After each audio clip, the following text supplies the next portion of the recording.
Pengacara Rizky Bilar, yakni Hotma Sitompul emosi, lantaran pihak Kapolres Jakarta Selatan mengeluarkan surat penahanan bagi Rizky Bilar.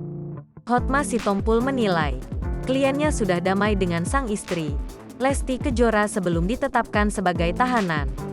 Namun sayangnya, kala itu pihak kepolisian tetap menahan Rizky Bilar atas kasus KDRT.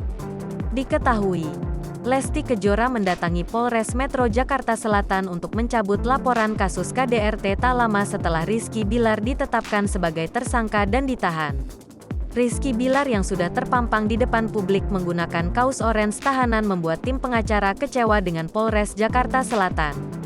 Pasalnya, menurut kuasa hukum Rizky Bilar, perdamaian klien dengan Lesti Kejora sudah terjadi sebelum pengumuman penahanan tersebut. Hotma menyayangkan sikap Kapolres Jakarta Selatan yang tak mengedepankan perdamaian. Tujuan hukum yang tertinggi adalah ketertiban masyarakat. Kalau dua orang sudah berdamai, kenapa Kapolres Jakarta Selatan masih membuat perkara ini menjadi panjang? Sampaikan itu pada Kapolres. Saya sangat keberatan, tutur Hotma Sitompul dikutip tribunstyle.com. Dari YouTube Kiai Haji INFOTAINMENT. Pada Jumat, tanggal 14 Oktober tahun 2022. Orang sudah damai sudah ditelepon. Masih diumumkan dibawa ditunjukkan ke kalian. Ini kami tahan. Ada apa dengan Kapolres Jakarta Selatan? Jelas Hotma Sitompul.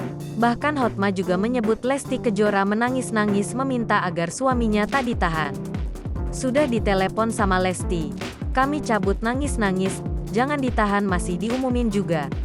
Semua sudah lebih dahulu damai, tapi tetap dibikinkan begitu surat penahanan.